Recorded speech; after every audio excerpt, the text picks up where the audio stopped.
Buonasera da Sicilia 24, questi i principali argomenti di questa edizione.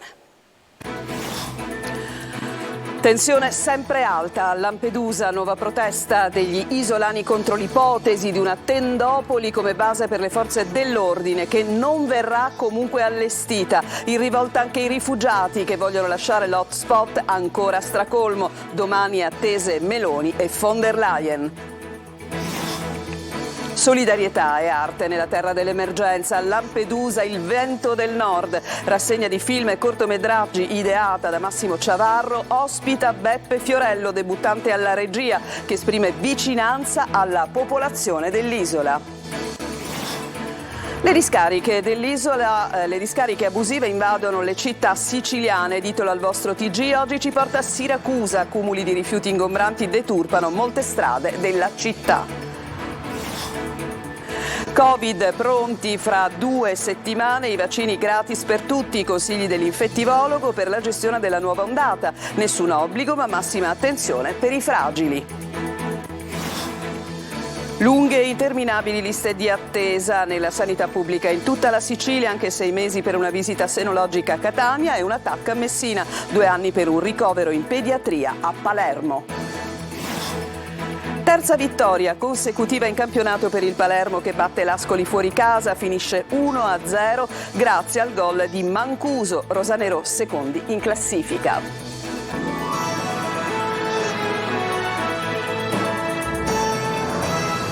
Ancora ben trovati da Sicilia 24, apriamo il nostro telegiornale portandovi a Lampedusa in attesa della Presidente della Commissione Europea von der Leyen che si recherà sull'isola insieme alla Premier Meloni domani. Qualcosa sembra muoversi in Europa dopo le proteste dell'Italia, mentre sull'isola è sempre alta la tensione di abitanti ma anche di migranti, 800 i profughi sbarcati nelle ultime ore. Sentiamo Luca Ciliberti.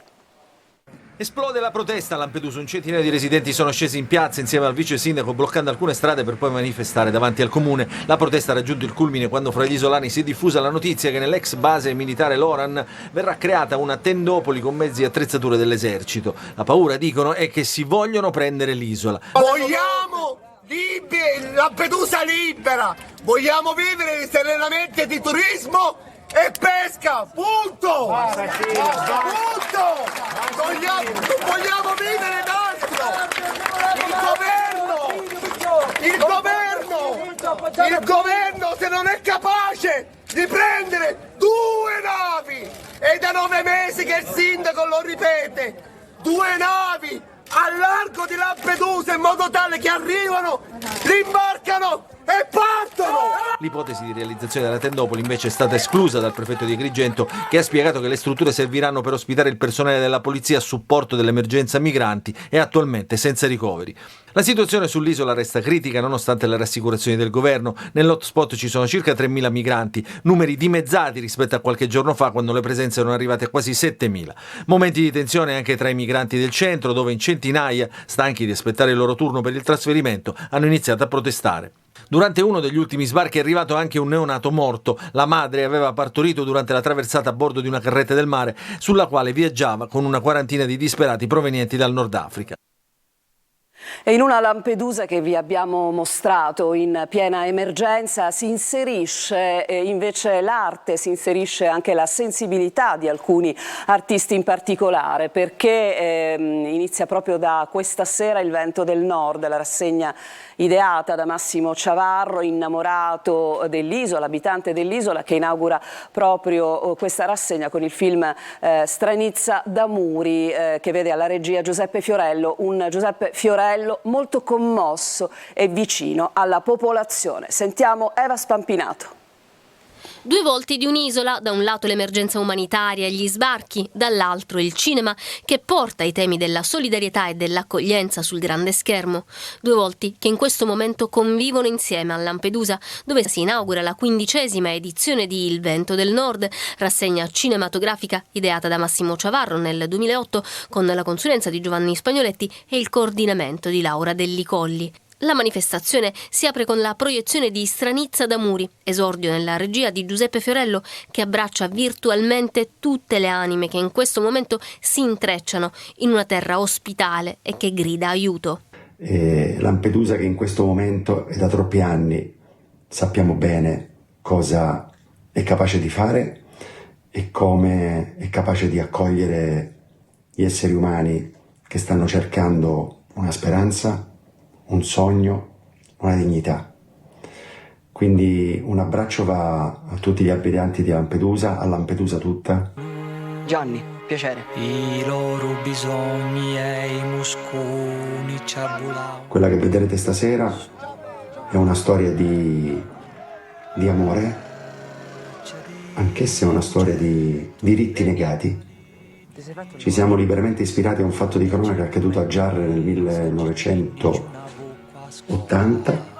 Due ragazzi si volevano bene, si amavano e per questo furono accerchiati dal male e per quell'amore sono morti. Il Vento del Nord andrà avanti per una settimana con film e cortometraggi proiettati in un grande schermo proprio nel porto degli sbarchi. Dopo Stranizza d'Amuri sarà la volta di Battima, il corto per Emergency che ha vinto il concorso annuale sui temi dell'accoglienza e dell'inclusione, diretto da Federico De Mattè. Adesso voltiamo decisamente pagina. Le discariche abusive accomunano purtroppo tutte le città siciliane. Sono tante le segnalazioni che riceviamo, la nostra linea WhatsApp e per ditelo al vostro TG. Oggi siamo andati a Siracusa ed ecco quello che abbiamo trovato, ve lo mostra Francesco Aloi. Rifiuti, rifiuti e ancora rifiuti. Tantissime le segnalazioni che arrivano alla nostra linea WhatsApp da ogni angolo della Sicilia. Qui siamo nella strada pedonale che porta alla Tonnara Santa Panagia a Siracusa. Come si vede c'è una discarica abusiva diffusa. Pezzi di mobili, ma anche scarti edili e ce ne sono tantissimi. Purtroppo tante persone non conoscono le regole della buona civiltà. E appunto per questo si vedono questi scenari degradanti della nostra società. Rifiuti di ogni genere, serrande, materassi, mattonelle, tutto vista mare. Scenario simile a quello di Via Algeri, Mazzarona. Questa volta la discarica è alle spalle di una scuola. Così maestre e alunni dalla finestra possono ammirare il mare ma anche i rifiuti. E si potrebbe tenere anche più pulita, perché siamo noi che la teniamo così. C'è chi fa la fila al centro di raccolta di targa e chi invece preferisce lasciare i rifiuti fuori. Gli operatori ecologici ripuliscono, ma dopo un po' arrivano altri incivili a scaricare. I residenti sono stanchi, servono più telecamere, ci dicono. Ci vorrebbero più controlli e più telecamere. Sicuramente le telecamere già è un valore aggiunto e anche più controlli. Tante telecamere, così almeno vedrebbero chi è che le butta. Segnate in rubrica il 342 745 5005. Quello che non funziona, ditelo al vostro TG. Un bus sul quale viaggiavano turisti ha preso fuoco questa mattina nei pressi di via Battello alla scogliera di Catania. Il conducente, accortosi del fumo che fuoriusciva dalla parte anteriore del mezzo, si è fermato e ha fatto scendere i passeggeri rimasti illesi, li ha messi al sicuro facendoli allontanare dal mezzo che stava per essere avvolto dalle fiamme. L'immediato intervento dei vigili del fuoco ha comunque scongiurato il peggio.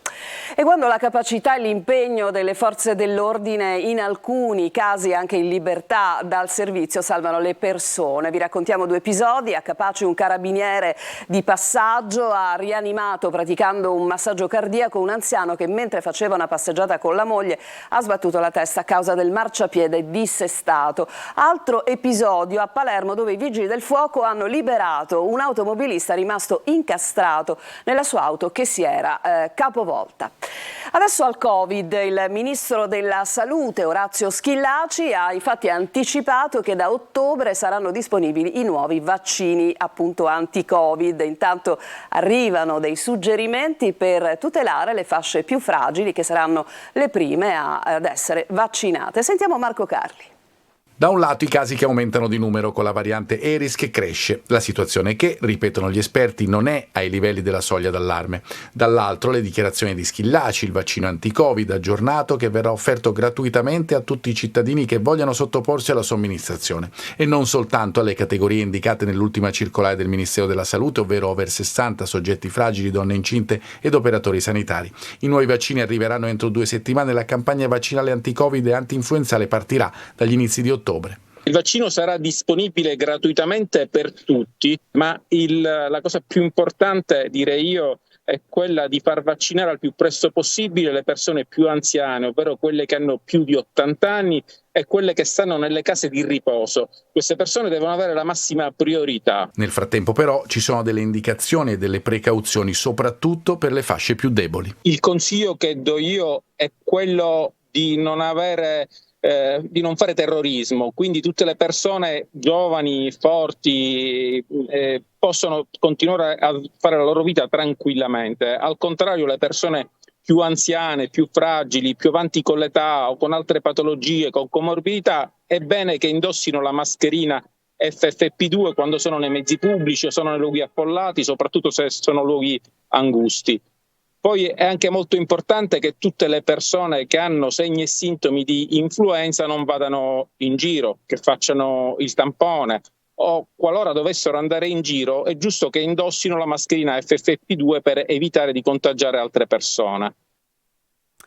C'è chi aspetta una visita in un ospedale praticamente dal 2020, è un po' l'emblema della situazione estremamente difficile delle liste d'attesa in Sicilia. E se le ASP però stanno recuperando molto lentamente l'arretrato, è davvero complicata la situazione negli ospedali, soprattutto per quello che concerne gli interventi già programmati. Manlio Viola.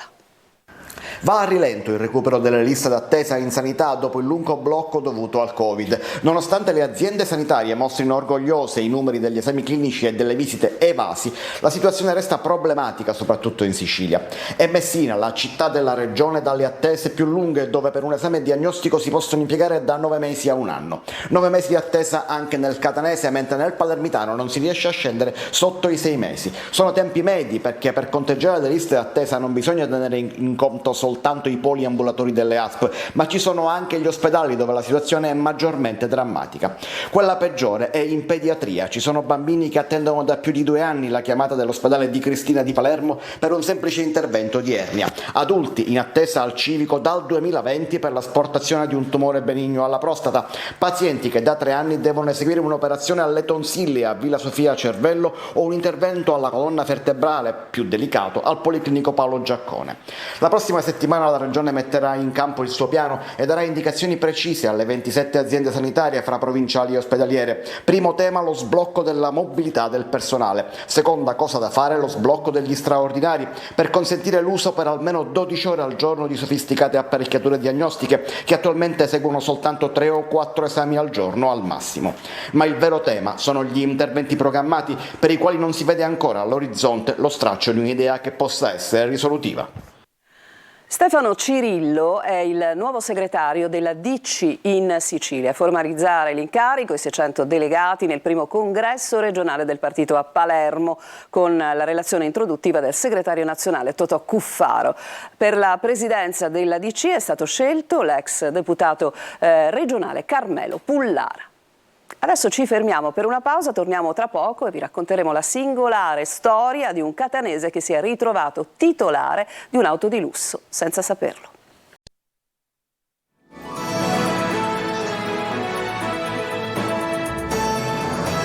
Siamo tornati in studio. Riceve una multa per un'auto che non ha, ma che risulta intestata a suo nome. Un dentista catanese scopre la truffa e sporge denuncia. Ci racconta la storia Luca Ciliberti.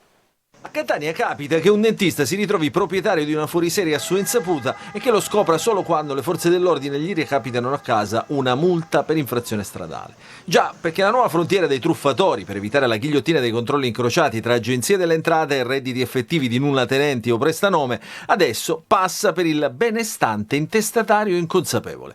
Il gioco è semplice: si cerca un soggetto che per professione risulti già con un reddito alto e dichiarato al fisco, ovvero un cittadino che non dia nell'occhio rischia un eventuale controllo incrociato da parte dell'Agenzia delle Entrate. A quel punto, con un concessionario o qualche funzionario compiacente del pubblico registro automobilistico, gli si intesta l'auto e la truffa è servita. La variabile che ha scoperchiato il vaso è stata, in questo caso, la curiosità dell'ignaro truffato di volerci capire qualcosa. E così il dentista multato, facendo una visura, ha scoperto di possedere solo, virtualmente, una sgargiante Maserati che lui non ha mai acquistato. L'uomo ha denunciato tutto e adesso la magistratura è al lavoro per individuare i responsabili della truffa, visto che per l'immatricolazione di un'auto è necessaria la sottoscrizione, oltre che la volontà del soggetto interessato. Restiamo a Catania, a San Giovanni Licuti, dove una mareggiata ha distrutto la scaletta che permette ai bagnanti e ai disabili di scendere in acqua. Il comune ha però deciso di non ripararla per il costo eccessivo, 20.000 euro, un costo esagerato da spendere soprattutto a fine stagione. I bagnanti si sono mostrati assolutamente comprensivi. Eva Spampinato. Noi abbiamo l'accesso a mare perché qua sotto nella spiaggetta c'è un varco dove si può andare direttamente a mare. Certo, era una comodità soprattutto per i disabili, perché lo scopo principale di questa passerella era stata fatta per i disabili. Purtroppo loro non ne possono più usufruire, quindi ormai fine settembre quasi non la rifaranno più. Non importa se la passerella non verrà più ricostruita per quest'anno, l'importante è avere il mare e un luogo attrezzato dove poter trascorrere le giornate calde, anzi caldissime e assolate che regala settembre. I bagnanti comprendono la scelta dell'amministrazione comunale catanese di non riparare la scaletta che permette l'accesso in acqua qui a San Giovanni Licuti e che è stata distrutta da una recente mareggiata. Vabbè, giustamente, poi siamo a fine stagione, tutti i lidi stanno chiudendo, di conseguenza spendere questi soldi si possono utilizzare in una maniera migliore, anche perché appunto chi ama il mare la possibilità di scendere in acqua la trova. Una spesa troppo elevata, occorrono oltre 20.000 euro per ripristinare una scaletta danneggiata. Il comune non vuole rischiare di impiegare risorse pubbliche per un periodo breve, siamo a fine stagione e con il rischio meteo che incombe. A breve comincerà lo smontaggio della scaletta e poi di entrambe le strutture, quella di San Giovanni Licuti e quella di Piazza Sciascia, già chiusa. Intanto la spiaggetta nera più amata dai catanesi non soffre di solitudine, complice il gran caldo di questi giorni, e se non c'è la discesa a mare ci si accontenta di questo varco tra le rocce.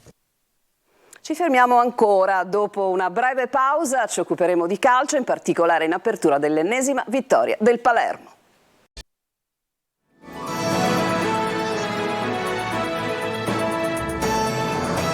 Il calcio in chiusura di telegiornale, altra vittoria per il Palermo che batte l'Ascoli fuori casa per 1-0 grazie a un gol di Mancuso al 92esimo e i rosanero adesso sono secondi in classifica. Marco Gullà.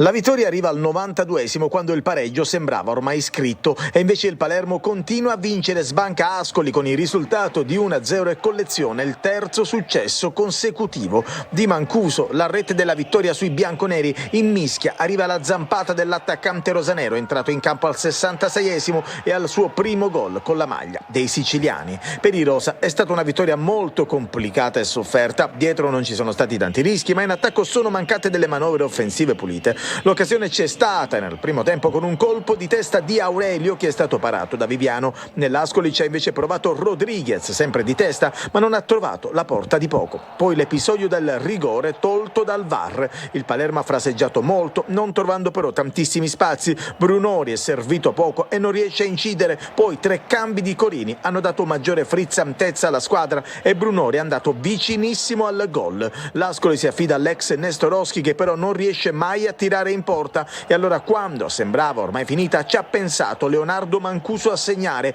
abile a sfruttare la spizzata di Ceccaroni su corner e con una zampata a battere Viviano. Festeggia il Palermo e gli oltre 500 tifosi rosanero sugli spalti. Una vittoria d'oro che permette al Palermo di arrivare al secondo posto in classifica con una gara in meno.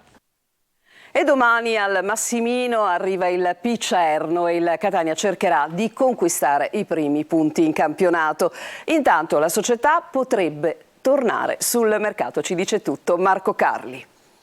Ancora pienone, ancora effetto Massimino per il match con il Picerno. Catania, che ha una quota abbonamenti da Serie A, vuole spingere i rossazzurri italiani che provano a conquistare la prima vittoria stagionale. Dopo l'esordio non positivo in termini di risultato con il Crotone, gli etnei hanno saltato la gara col Brindisi e tornano in campo a 16 giorni dall'esordio assoluto. Assenti Lorenzini per squalifica, Rapisarda, Popovic infortunati, insieme a Dubickas che rientrerà con il Monopoli. In rampa di lancio Silvestri in difesa e sono pronti a dare il loro contributo anche gli altri due nuovi acquisti, Buà e Deli. Intanto è scoppiata la grana Marco Palermo. È venuto e ha chiesto di andare in un'altra parte a giocare e quindi stiamo parlando per la sua risoluzione del contratto. La Neri ha anche evidenziato quelle che saranno le prossime mosse. Come sapete noi vogliamo sempre 2 giocatori per ruolo. Per cui dovreste prendere un altro centrocampista in caso. Sì. Intanto, alla vigilia del match ha parlato Tabiani, voglioso, come tutta la squadra, di conquistare i 3 punti. Quando nella volta scorsa abbiamo parlato della ricerca della perfezione, penso che dobbiamo cercare di arrivare a quella per poi ottenere il risultato. Dobbiamo riuscire a limare qualche errore che abbiamo fatto la volta scorsa e sicuramente avremo l'opportunità di fare i 3 punti. Era il nostro ultimo servizio, Sicilia 24 termina qui. A tutti voi grazie per l'attenzione, per averci seguito e naturalmente una buona serata.